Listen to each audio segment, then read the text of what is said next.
I am your session monitor. I'm Donovan Haley, the Assistant Director of Intramural Sports at Baylor University. And I just wanted to take a few minutes to, one, thank our sponsors for making this opportunity possible and free for members and non-members. And then also thank you all for tuning in to an awesome session, Gen Z and COVID and Reimagining Staff Training. We have two great presenters. One, Miss Erin, who definitely got the group going, and then Samantha as well. Is that correct, Erin? Yes. Samantha Caufield? Yep, that's me. I just wanted to make sure I didn't say it wrong. So, you got it. Samantha Caufield and Erin Wells. Without further ado, I am going to try to hand it over. I don't know. I think it's just like this because I already looked to see if I could share screen and I can, so I think we're good. Okay, well, without further ado, if we get anything else going, we will figure it out, but let's just prepare for a great presentation from these two ladies. Oh, much appreciated. Thank you so much. Like he said, I'm Erin Wells, and we've got... Hi, my name is Samantha Caufield. I'm one of the Associate Directors for Facility Operations at the University of Texas, and Samantha. I am the Assistant Director for the Gregory Gym Aquatic Complex, aka Aquatics. So we're going to kind of tag team. I'm going to talk a little bit more facilities type stuff. She's going to roll in aquatics with it. So we're going to tag team this presentation here. So what we want to talk about today, and we'll hit this in our learning objectives here in a second, is we had to rethink the way that we were going to train all of our students coming off of this break from the pandemic, and how are we going to get them ready? This was already something we had been thinking about for a while, is revamping our training, because we did a big revamp in academic year 14-15. So we were just about hitting the lifespan of that training and needing to start looking at the new theory and how is this new generation learning and what are going to be the best ways to do it. So we took this opportunity over those 5 to 6 months that we were closed and really looked at the best ways that we could get the information that we needed to our students. So I'm going to share my screen now and pull up our PowerPoint presentation that we have.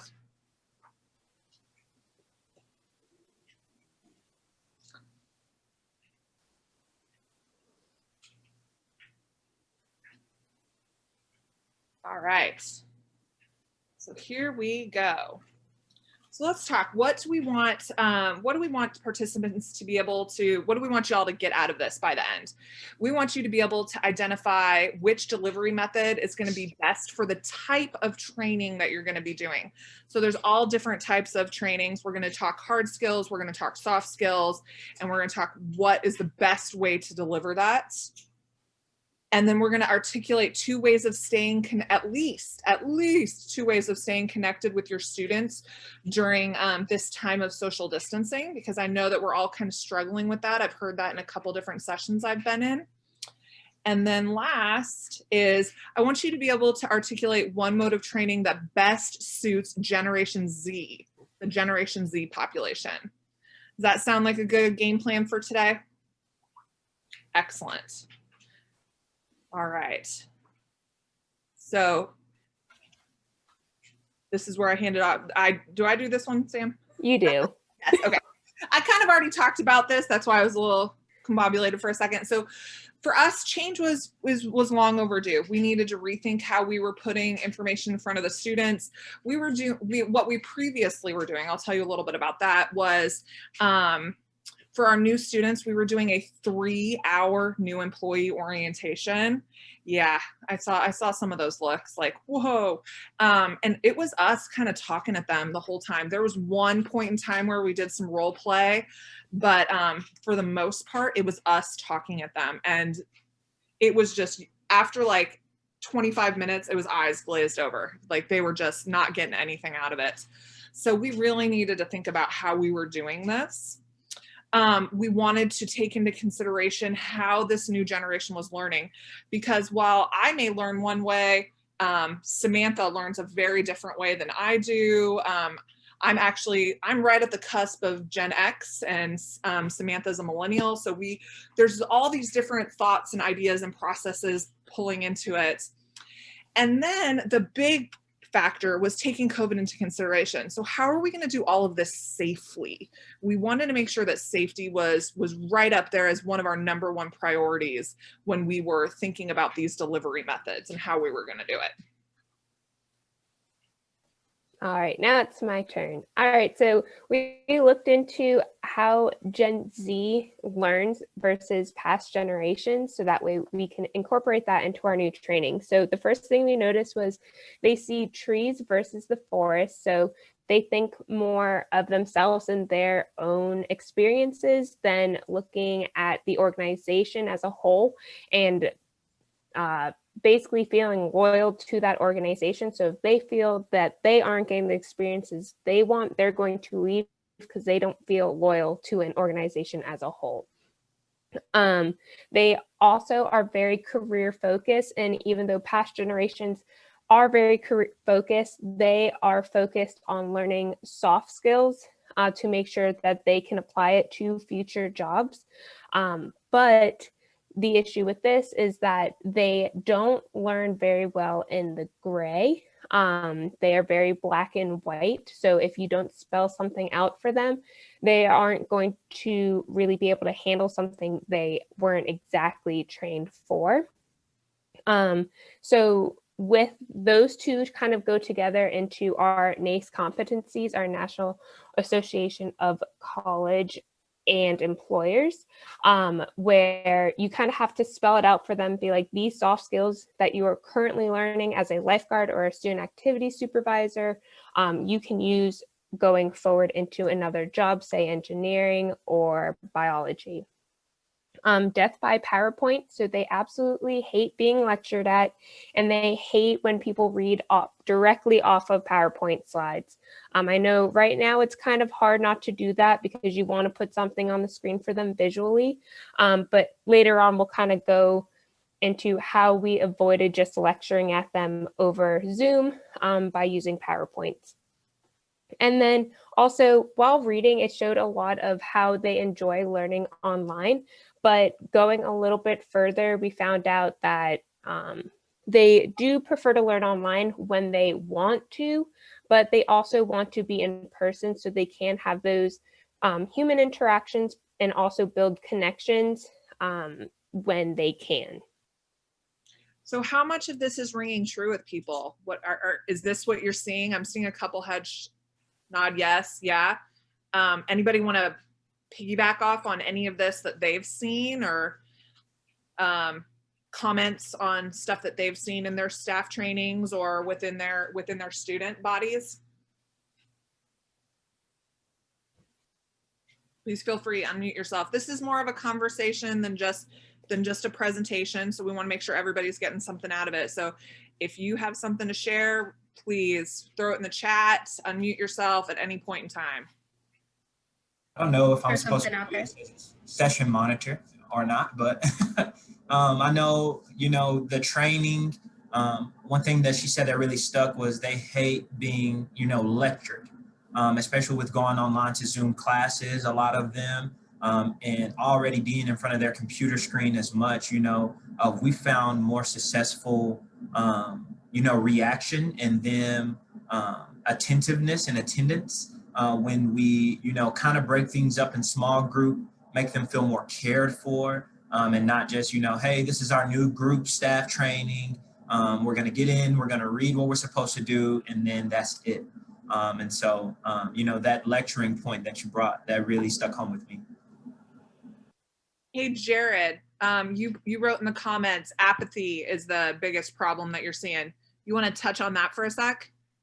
Yeah, sure. So I guess it's real tough because some of our students aren't sure like what to plan for, right? They plan for things and then it gets canceled, or they, they think this is going to happen. I guess it's all around the same thing. They think they're going to have a day off, then all of a sudden we're down folks, they need to come in and work. Or like I said, they planned something to do, can't do it because now they have to quarantine. all those kind of things. And so when you try to give them, I guess, new things to learn or new problems to solve, I think some of them are just like, I'm zapped out. Just tell me where I need to be and what time I need to be there, but I don't want to learn anything new. Yes, totally, totally. And then what Ken said in there, tend to overestimate their own skills.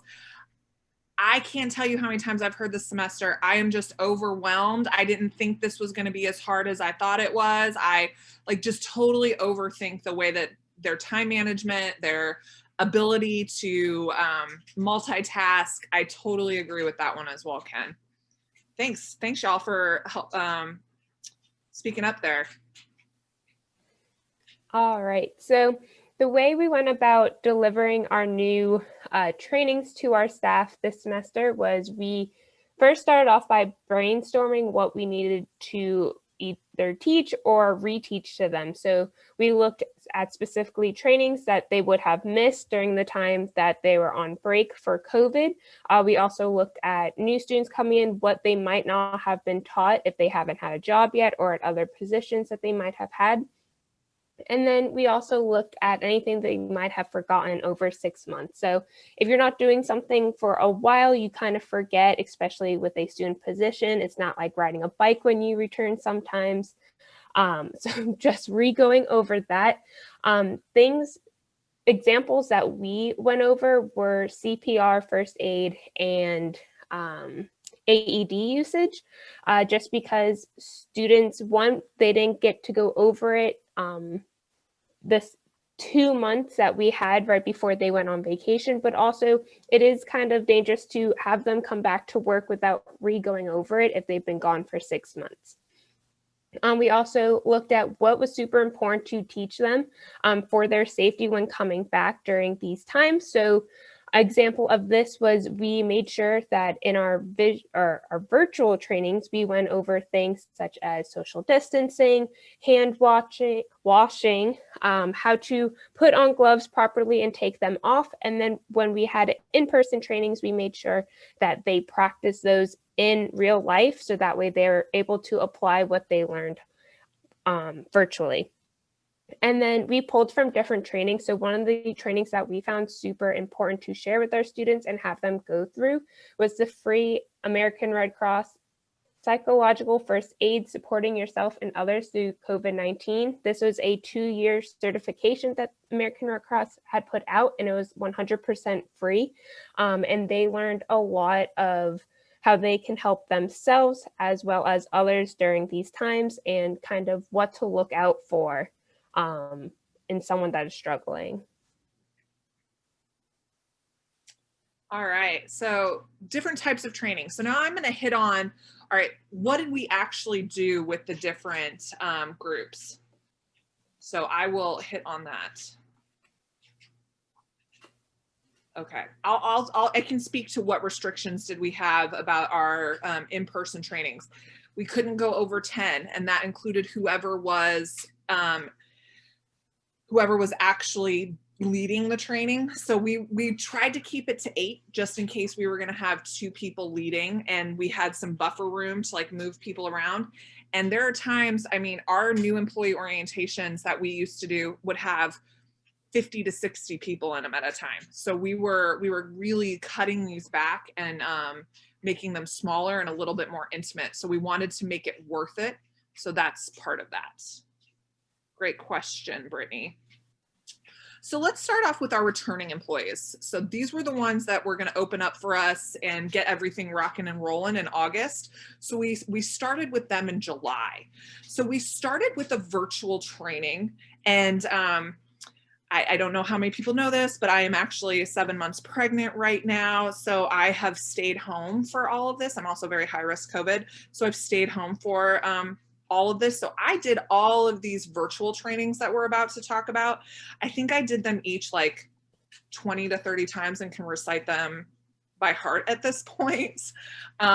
But so what that virtual training included was a human resources presentation about what would happen if they came in close contact, or what would happen if they actually tested positive. So we included a whole bunch of that stuff in there. We talked about what would happen on their shifts. What were some modifications we made to the building? What were some procedural changes we made? So all of that was in this virtual training that we did. It also, like Samantha said, included a safety review. And we went over some points of the emergency action plan. And we also did a very quick review over first aid, CPR, and AED. And so I am an IT, I'm an LGIT, so it was very easy conversation for me to have with them. And we didn't do any testing out or anything like that, but we just wanted to make sure that we refreshed their skills for them before they went in. That was a 2-hour virtual training. It was roughly an hour and 15 for the human resources section, and then about 45 minutes for the safety review.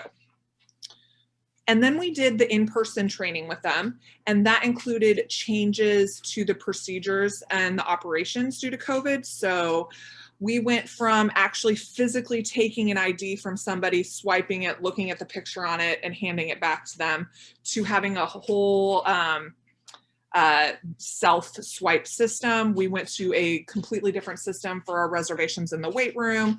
We added, we were only doing certain floors of the facility, certain rooms within the facility.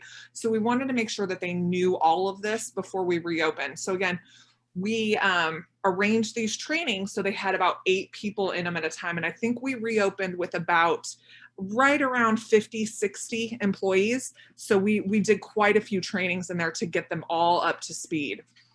And then the last thing we did was we cross-trained that group because they were opening 2 different facilities, and we have 4 different areas within our facilities team at Rec Sports. We have indoor satellites, outdoor satellites, our Gregory Gym facility, and our aquatic complex. So we cross-trained all of them to be able to work at the outdoor facility and Gregory Gym, because we didn't open our aquatics complex until right before school started. So we pulled our lifeguards inside, we pulled everybody to focus on these 2 facilities to get them up and running at first, which is also something we're going to do over the breaks. We are only going to be open, we're only going to be opening our Gregory Gym complex and 2 of our outdoor complexes. So we're going to cross-train all the indoor satellites and the lifeguards. They will be open, but very limited hours. So if they want more, they can come inside as well. So we are going to be doing some cross-training when it comes to those students as well for breaks.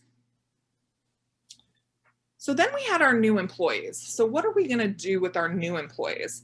So we used to have this 3-hour in-person training. It got cut back to 2 hours. And well, the new employee orientation part got cut back to 1 hour.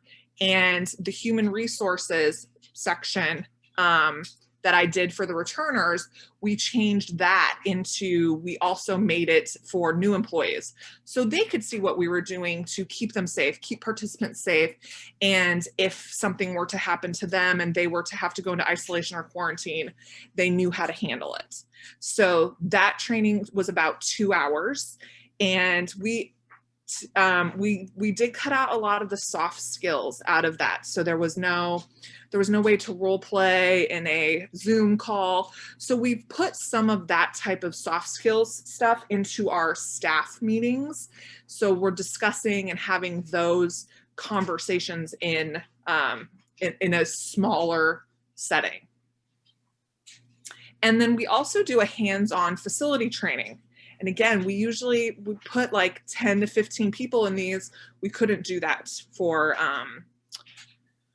this time. So we had to cut those back to 8 people, 2 different people leading it. So it was much more hands-on. They learned a lot more. They had a lot more time to get through things. So I think it went a lot better, honestly, this time, because they were such smaller groups. So that helped us in the long run. And then we had to change the way we did our new promotions as well. Again, we usually have a 3-hour in-person training that we would do with them. And it was broken up into 3 different sections. We had a leadership section, we had a difficult conversation section, and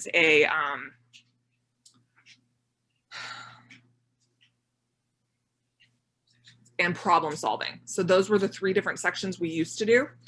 And Samantha actually put together, she is our expert at the Leadership Challenge. So she actually put together a Leadership Challenge presentation for us. And so we just hit on all of those topics that I just talked about, and even a couple more in shorter detail and shorter. It wasn't as expanded. They didn't get to do some of like the worksheet type stuff that we had done in the past.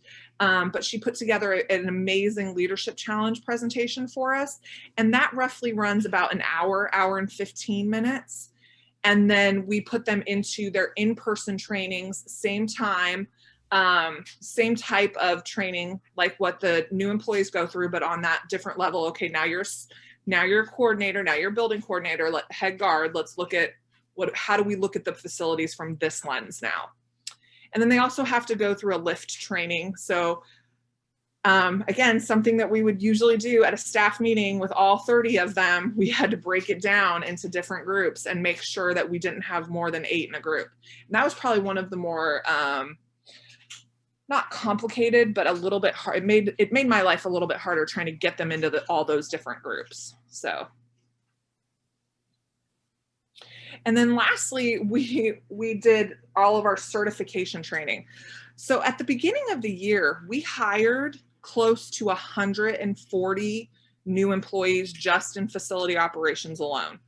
Just in facility operations alone. We lost many people to staying home because 76% of UT Austin's classes are online. So we lost a ton of our employees to staying at home. Plus, we also added some positions. We added having more people on during a shift to take care of the cleaning, to take care of participant check-in, to do all of these things. So we needed to have a bigger roster, and we needed to have a bench, because there was one point in time that I had, just on the indoor satellite staff alone, I had 7 people in quarantine or isolation. That's 10% of my staff was in quarantine or isolation. So we had to have like this bench of people that was ready to go in the event of a situation like that. So we ended up hiring close to 140 new people, which was 140 people that we had to get certified. I also oversee the instructional program for UT Rec Sports. So I decided to go with the blended learning versions of everything. So we did blended learning lifeguarding, we did blended learning first aid, CPR, and AED. And there's some pros and cons to doing those. Pro, less time in the classroom together. A normal adult child first aid, CPR, AED class is going to run you 4 to 5 hours. Doing the blended learning is about 2. So less time in person together. The blended learning lifeguarding class is going to be, what is it, Sarah, like 26 hours in person. And then now we're looking at like 2 6 to 7 hour days. So much less time together. Now here's some cons. The students did not understand and did not read emails to comprehend that they needed to do an online portion first before they came into the classroom. So we had many people that would come in and hadn't done the online portion. So we had to look at the way that we were getting the information. Right now. We had to look at the way that we were getting the information out to them and make sure that they understood this is what they had to do. So that was one of our big things. The other part was they're in person.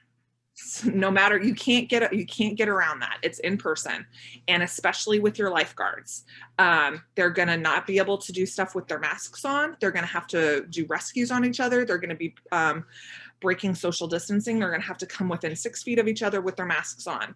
And unfortunately, it hit one of our classes, and we lost an entire class at one point for a while.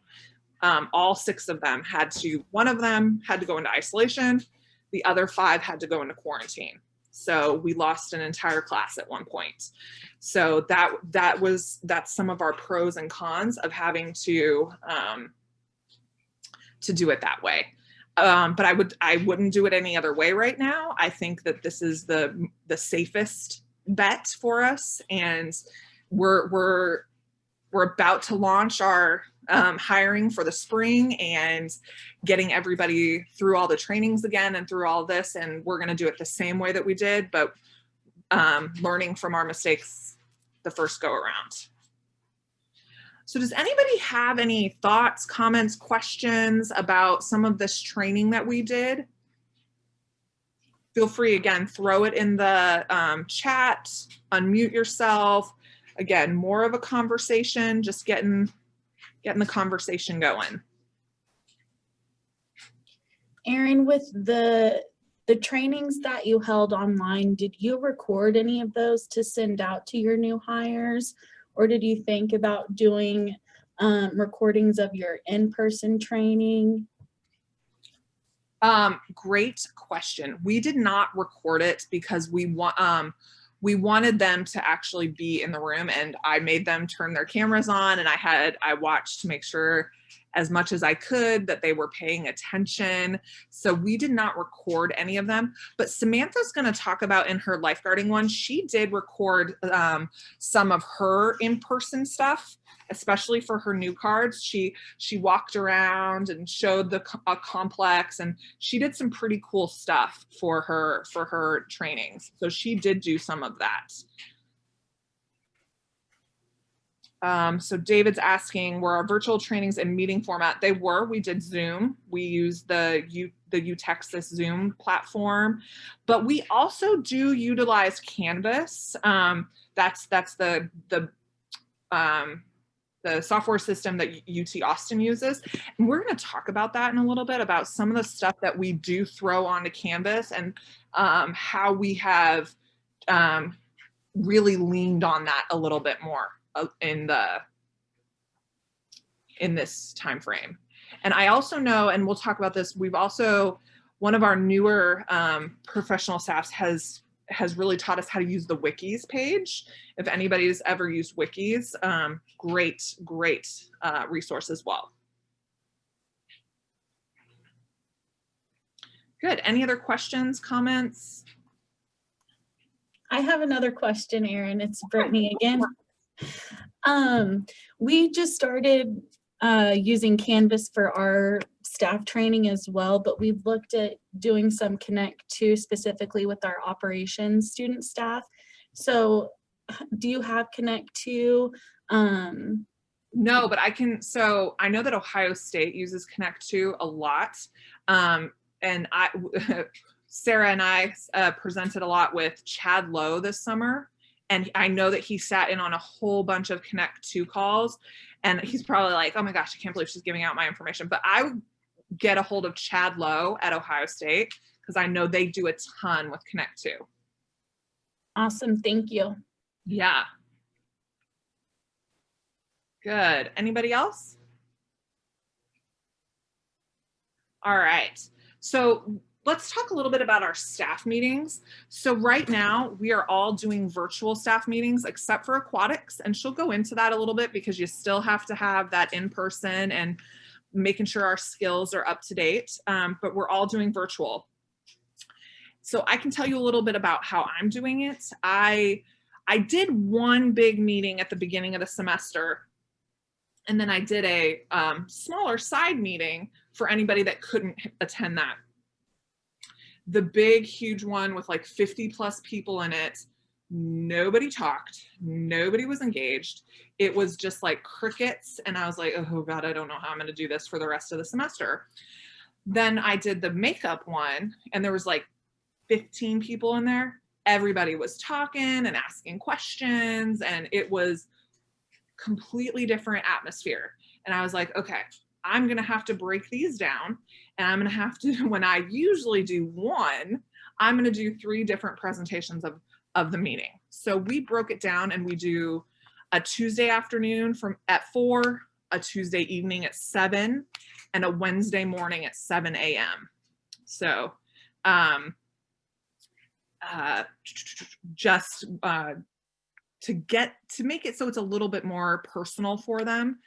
And we wanted to really be able to engage and do some promoting of some team building and things like that. So we were able to add, and Samantha does a much better job at this than I do, so I'm going to let her talk more about how she is including Cahoots and all of these other really fun things into it. So, but that has been much better participation since then. So really, really liked that.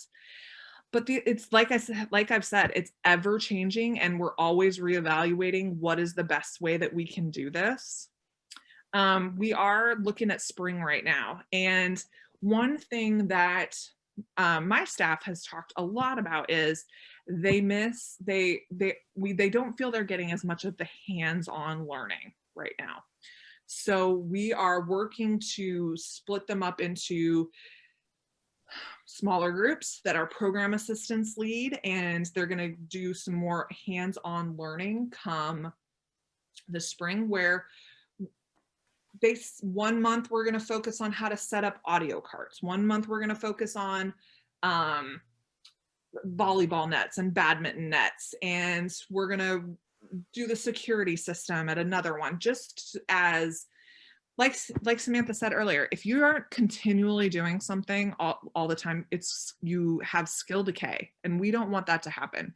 So we're gonna plan out our months and plan out the in-person things that they can do and need that refresher on. So does anybody else have anything that they are doing that's fun and new and inventive that they want to share?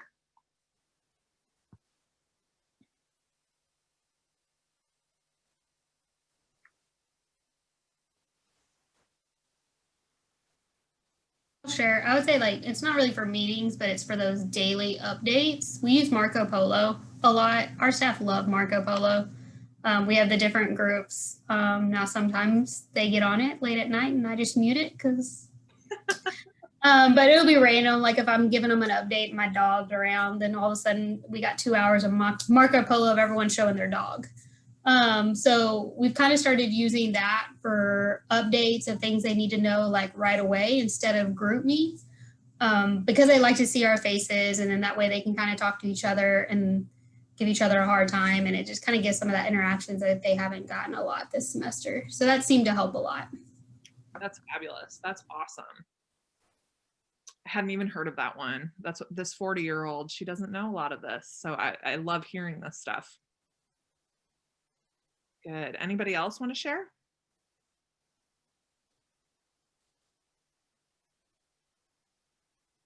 All right. Oh, thanks for throwing that in there, Ross. Appreciate it. All right, so the last thing I'm going to talk about is how are the other ways that we're communicating with our staff? How are we getting it out there? So like I said before, we are utilizing Canvas. So we have put a lot of training videos, like how-to videos, like I said earlier, how to set up the audio cart, how to submit your payroll correctly, like all of these different videos that they can get to via their Canvas accounts, as well as the emergency action plan is on there that they can review at any time. We actually do emergency action plan testing. We're in the middle of that right now. You can set up a quiz through Canvas, and we use that to test them. Just like a Red Cross test, they have to get an 80% to pass. And Samantha's actually using Google Survey for that this time. Is that right, Sam? That's true. Yep. So she's using Google Survey for her AED testing, but we also have our student personnel manuals up there. We put all of our different newsletters on Canvas. You can do updates. You can send them notifications. We're doing a new employee quiz as well, just because wanting to, again, make sure that we track all of this. So that's how we've been really using our Canvas pages. It's been awesome. And then also doing a wiki page. Sam, do you want to talk about that a little bit more? I'm not as knowledgeable about wiki. So wiki pages are basically just like Wikipedia, but for the school specifically. So we can put pages in there. It could be a page on how to be a head guard. There could be pages on the lifeguard or student manual. You can have a page just specifically for how to open or close a facility. And so we are currently moving all of our stuff into Wiki so that students can easily access all of this stuff instead of leaving binders and binders worth of pages for them to look through on how to do each individual task of their job. It's been awesome. They've been doing a great job. I don't know. We had like a BC binder like this thick for Gregory Gym and has every single thing they would need. And now they just click, search, found it. It's awesome. We also have an online daily report system. So it used to all be pen and paper, but our IT staff put together a online daily report so we can check it from home. We can look at it whenever. So it has a section for us as the professional staff to give them instructions for the day. So we are able to tell them if there is an event or if there's maintenance going on or a special guest or whatever. So they have some details for their shifts. And then there's a comment section where they can tell us what's going on. So X class wasn't wearing their masks today, or this is now broken, we need to get it fixed. So that's a great way. And I'm not gonna lie, before the pandemic, they weren't as good at using it, but now they are amazing at it and leaving tons of messages and they're even talking to each other through it, which has been fabulous. It has been awesome. No, actually, so Brittany is asking, are the daily reports only accessed by your facility supervisors? No, any of our facility staff can get into it. So we have about roughly 325 facilities people on it. So they all can get on there and look at them. And it's been awesome. And I can throw it up here in a second if anybody's interested in seeing them. But that has been, that is real great for us. We've also had more leadership opportunities for our promoted staff. So that next bullet point is we have a rotating professional staff schedule. So like Samantha's in the office on Mondays, Wednesdays, every other Friday. EJ's in the office Tuesdays, Thursdays, every other Friday. So they don't get to see our faces as much. And it's a good thing and a bad thing because they tend to want to get away with things more. So it's a leader. We're asking our facility managers, our building coordinators, and our head guards to step up their game. We want them to make sure that everything is going the way that it's supposed to be going. So they're having more leadership opportunities. They can't lean on us as much as they could during that 9 to 5 time frame. So they're having to figure things out and they're having to think through things on their own. And then the last way that they're kind of getting that leadership is can't be at all meetings. I have a 2-year-old. That Tuesday 7 to 8 is right before bedtime, and we would have meltdowns and fits if mama was in a staff meeting. So one of my program assistants actually rotate that meeting, and they each lead one throughout the semester. And then I know Samantha has to do something like 8 or 10 different in-services, and she'll talk about that here in a second and tell you what she's doing, how she's having her LGIs lead some of that stuff. So these were just some of the other ways that we're communicating. All right, I'm kicking it back to you. So here we go. All right, so specifically for our aquatic staff here, so we have changed a few things about our in-services, aka trainings. A lot of trainings before were just skill-based. We focused on watching the lifeguard skill, we did the lifeguard skill, and then we went home, and that would take up all 4 hours of our training each month. But with COVID, we've made some changes. So we make sure that we go over our NACE competencies, which are our soft skills, as well as our hard skills, those lifeguarding skills. We make sure that we are giving the staff more feedback, since that is something they really want and crave. So we make sure that we take time to meet with each student individually, either in person, online, just taking that time out of our day. I know I make sure to put it into my schedule that if I am in the office, to head down to the aquatic complex, because my my office is not on the pool deck. So I head down there for about an hour and I kind of just talk to the staff that is on shift. So that way they see my face, they can talk to me and ask me any questions. I have also make a point to have 15-minute evaluations with each staff member. So I have, I believe, 70 lifeguards in total at the moment. So 70, I meet with every single lifeguard for at least 15 minutes to discuss how their semester is going, their personal lives, whatever they would want to talk about with me.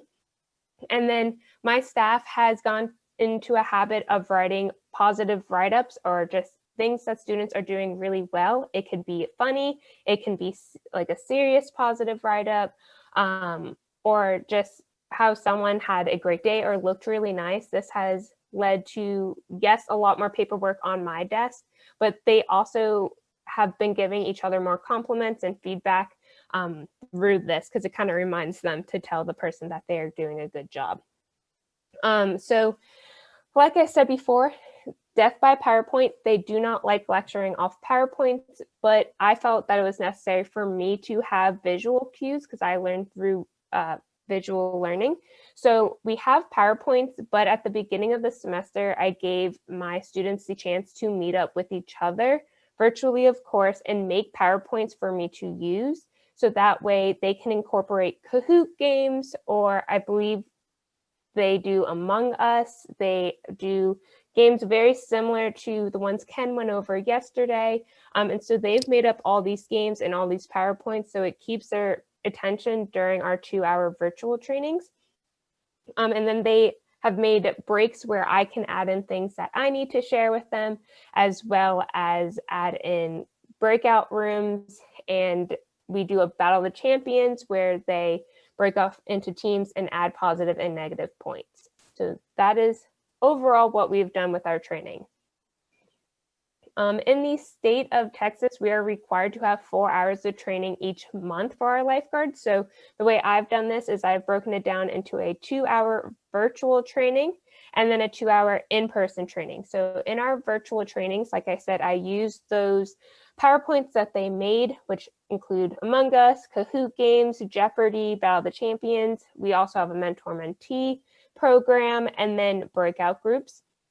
But then we also go over skills by watching American Red Cross videos. We give them free time to talk amongst themselves. They can talk about things that they need the rest of the staff to know. And then in breakout groups, they can kind of have that time to talk one-on-one what they're missing out. For in-person trainings that they used to have, all 50 of them would be in one place. They can talk on the side, but now we do those in breakout rooms. So for that 2-hour in-person trainings, like Erin said, we have groups of 8 lifeguards and 2 LGIs. The reason we have 2 LGIs is because I am not able to go to all of our trainings.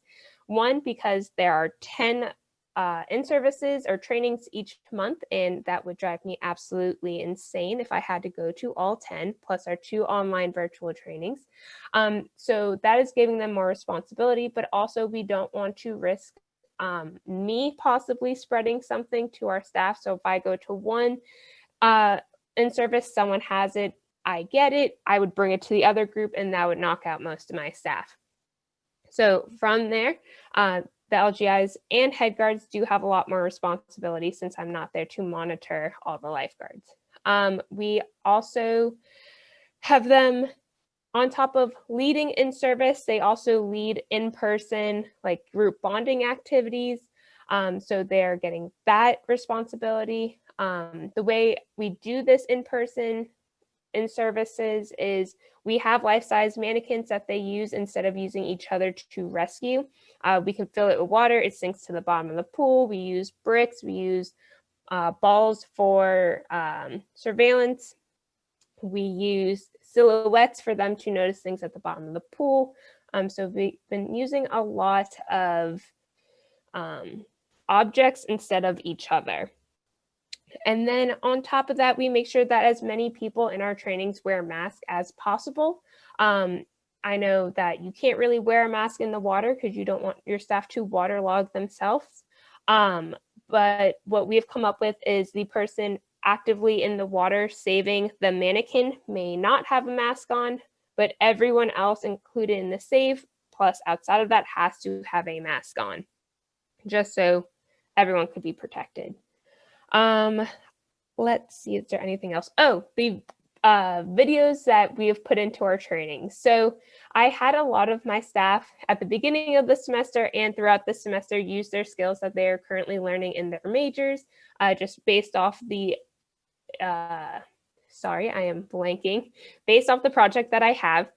So I had a radio, television, film major, and an acting major make a video of a walkthrough. So to walk our staff through, kind of refresh their memory about the complex, how to open, how to close, where everything belongs, what stands they go on. We had a head guard make a video on how to be a head guard, kind of reminding the head guards what they need to do, what is expected of them.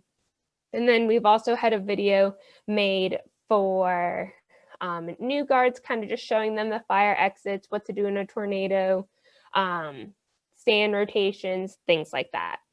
So this is everything we've included in our lifeguard training. Any comments, questions about lifeguards or aquatics, and or how to maybe adapt things to facilities?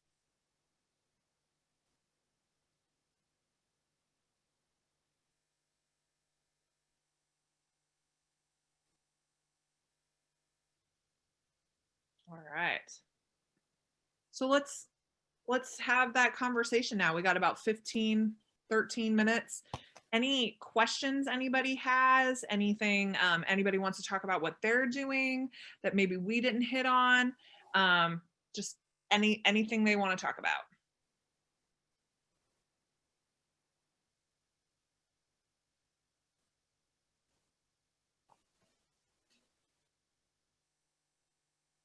Erin, can you discuss that form, that online daily report form, a little bit more detail? Yeah, let me actually show it to you.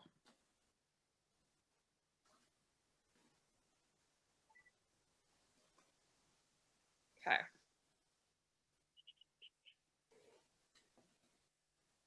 So this is our internal services, and these are our daily reports. Sorry, log me out, 30 minutes. Okay. So here's the one for one of my facilities. So indoor satellites has 4 different indoor satellites. So looking at our instruction section, so this is where I put in what they need to do, when they need to do it by, and then I like for them to respond that they did it, or because then if they don't respond, then I'm thinking, okay, they didn't get this done, I need to follow up with them.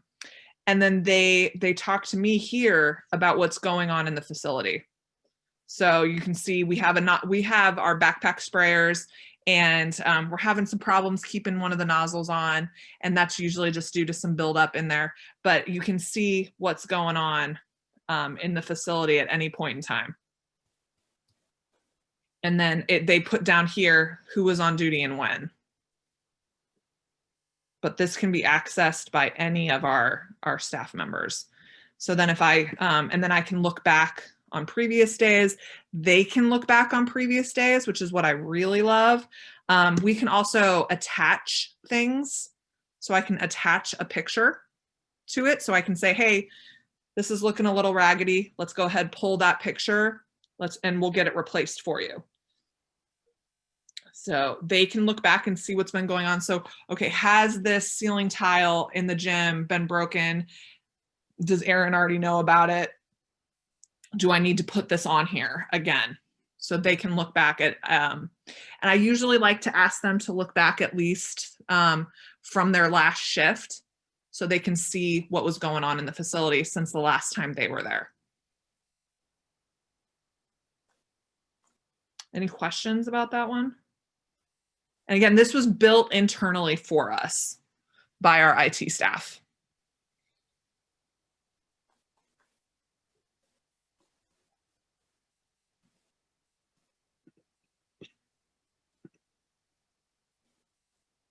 If there's specific notes that you want them to see on a certain shift, does it pop up at the top, or how do you utilize that feature? You can move those around.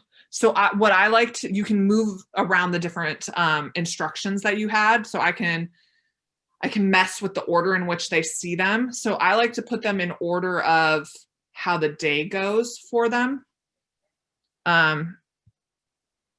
That's how I like to put them on there. I'm sure other people might do it differently. I don't know if you do that differently, Sam. Say it again, sorry.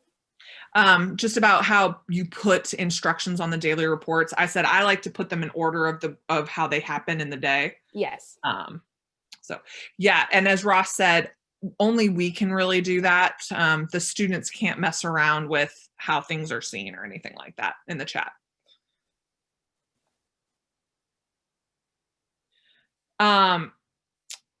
So Jamaica asked a question in here. Does anybody here have Connect 2, and does it have a similar function as to this daily report like we're showing you?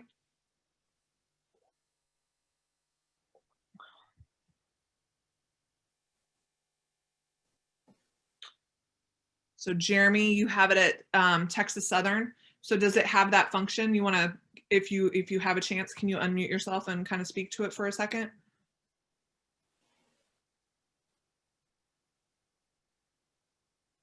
Can you hear me? Yeah, we can hear you. Oh yeah, so yeah, we use Connect 2 for a variety of facility functions, and Connect 2 has the option to let you kind of build and create forms to based on what you need for your facility. So it's very flexible. So you can, kind of like your internal system, you can manipulate it and design it for your personal needs for your facility. Awesome.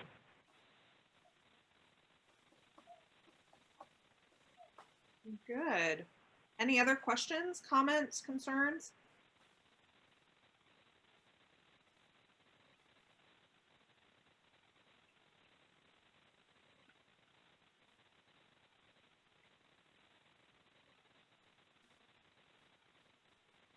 All right, so I just like to hit the learning outcomes one more time, just make sure everybody feels that they got their money's worth. So if you're able to identify which delivery method is best for what type of training, articulate 2 ways of staying connected to your students, and then articulate 1 mode of training that best suits Gen Z population, then we did our job today. Yay.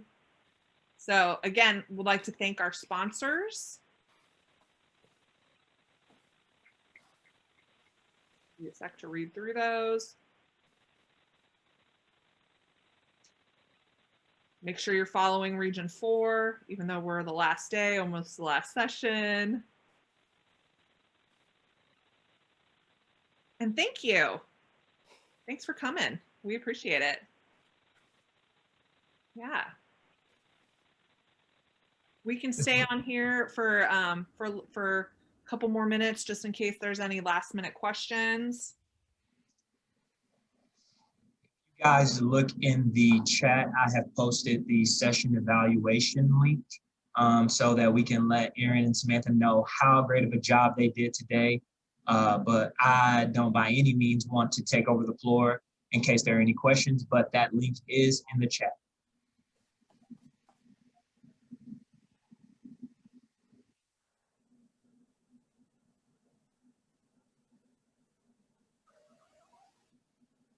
Hey, Erin, I have a non-related to the presentation question. For it. Y'all's mannequin you use for lifeguarding, does it really sink all the way to the bottom? We cannot get ours to sink. We filled it with water. We've done everything, and it's actually pretty comical. But it will still hover at the very top, so it's kind of annoying. So I was just wondering how the heck you got yours to sink, because I don't know what else to do for ours. So what we do is since it comes with pants, we've also put a shirt on it, and then we attach a 10-pound brick or a 15-pound brick, and we put it in the shirt and tie it in the pants so that it sinks all the way to the bottom. And then we also have a head guard swim it down to make sure it's staying down there before coming back up and allowing the lifeguard to go. You know, I love that idea. I'm pretty sure our guards are going to hate that idea, but I'm Oh, going to do it anyways. I think that's fantastic. The lucky ones, the brick kind of falls out of the pants like it's going bathroom. So they're the lucky ones, but the ones that aren't so lucky have to pull up the brick as well. That is awesome. That just made my day.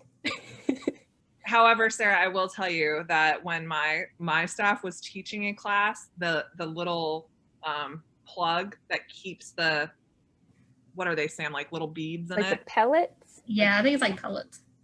Well, it came off and there were pellets all over the floor of the pool. We've been using it for our dry side classes too, just to like do recovery position. And from the guard office to where we do the dry side classes, you see this like the water. And then I picked it up, not realizing it, to do conscious choking. And I put it back down and I'm like drenched. And we let it drain too. Like you can never get this thing dry enough. And I was like, you know, real life, this could happen. So we're just going to roll with it. It's interesting. I love it. We call him Safety Sherman. I use him for dry side and wet side. He's great. He's our new best friend. The one that I had at JMU, we called it Carlos.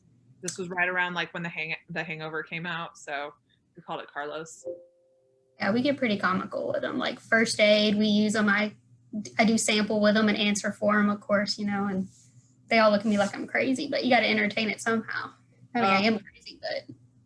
Hannah, I love it. Ruth Lee. That's great. Awesome. Yeah, my staff has named, we have two actually. So we named one Greg because that's what the students call the gym, Gregory Gym, they call it Greg. And the other one, they made up an acronym for Sam. So it sounds like they're calling it Sam, which is me. But they swear it's not named after me. That's awesome. Oh, I'm so excited to try the brick now.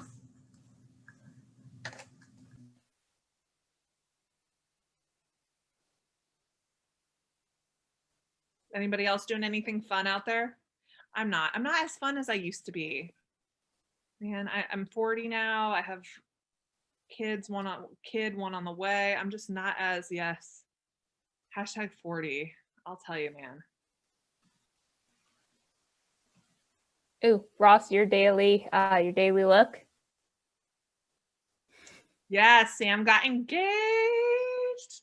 What, like 2 weeks ago? 3 weeks I ago? think so. Yeah. Thanks, Sam. Appreciate it. Of course. Haven't seen you today. Felt like I was missing my beta carotene, but thanks for showing the carrots. Of course.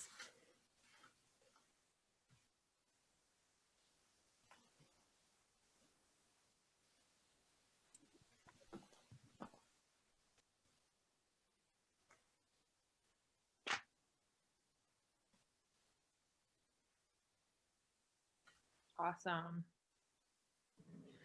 So sorry, I just wanted to hop on the Ruth Lee. It's not like what we call it. It's a brand that they use in the UK. So it's not an American brand. It's a different type of mannequin and it sinks. So you guys are saying you have trouble sinking yours. It sinks. It's completely different. Oh, cool. The way they shipped it, it came in and it literally looked like we were getting a shipment from a morgue because it looked like it came in a body bag. It was really sketchy. In the middle of COVID, we got it and it looked like we were getting a body shipped into the rec center and we were all like, what is that? It was really weird, but it was funny. But it sinks on its own. It's so heavy, like it feels really weird, but it's like awkward to put in the pool, so we make two people throw it in so you don't throw your back out to get it into the deep end. So we make two people grab or one person grabs the arms and one person grabs the legs and you like swing it in like you're throwing your buddy off the dock, you know, into the lake. But yeah, it's called a Ruth Lee mannequin and it's from somebody just put it in there. Yeah, it's from the UK. So that's what we got. It's weird. They have a child version and an adult version. It's very strange. And the way they shipped it was really creepy. So that is so cool. It like its legs comes off. Yeah. Is that like if something gets amputated? Like that's. The detachable limbs are awesome. I know. Ours doesn't have the detach. Yeah, ours doesn't have the detachable limbs, but it's, yeah. We didn't get the detachable limb one because we don't go that far into our training, but it's the same material and everything, but it's very weird. Ours has a face and everything on it. So there's different versions of them, but yeah, ours Does it came from the sink? UK. Does it sinks. sink pretty quickly? Oh yeah. Yep. It doesn't take much time. I want to say it's like 60 pounds. Ours is only 60 pounds. So It goes up to 154 pounds. yeah, ours is only about 60. Let me see if I can find the one that we got. That is so cool. Here we go. I'm such a nerd, guys. It's so sad, but it's okay. We all are. Oh, last in-service, Erin, you'll get a kick out of this. Like, you know, interacting with the lifeguards. They don't know me because my coordinator's out there the most, right? And so we started doing races on gloves. And so, you know, all the Red Cross lifeguardings, like use the water, blah, blah, blah, blah, right, to help get your gloves on. And I spent a good 10 minutes arguing with my coordinator, like having fun, like, you're wasting so much time. You're wasting so much time. So we started doing races on gloves. And so we started at the same spot because I work part-time as an EMT. And I'm like, I don't have water to put my gloves on. Like, and we started at the water. And by the time he got to the water and got one glove on, I already had both my gloves on, small, and doing compressions on a mannequin. And so then we just started all the lifeguards, they're all like, oh, I want to try to race you. So, you know, we're just having fun on shift because like there's nobody in the pool at like 50 degrees outside. Yeah. So we just started doing races, putting on gloves, and they're like, we're wasting so much time. And I was like, so now that's what they do for fun is race, putting on gloves. I'm like, we'll reuse them because we're short supply on gloves. So make sure we're not getting brand new pairs every time, guys. But that's just something fun we started to do with PVE just to liven it up a little bit. I love it when they try to like quiz me or stump me. What's that? That's like one of my favorite things. Like, Yeah, he's given up at this point. He's like, you're cheating. You do them all the time. I said, yeah. Like he's like, you put on gloves way more times than I do. I said, yeah, but still, don't challenge me. But it's fun. The guards loved it. They thought they're like, oh, that's the second time he's gotten schooled in a week. And I'm like, it's okay. Gotta entertain them some way. All right, ladies and gentlemen, I have 317. Just know that this session will be posted and recorded on the Nursery Region 4 YouTube. So if you want to go back and come over some of the helpful information that Erin and Samantha shared, I encourage you to highly do so. If not, I'll let you get to your next sessions. We still have some great sessions planned for the rest of the day. And enjoy your days and enjoy your times. Blessings to you all. bye, everyone. Thank you so much. Thank you.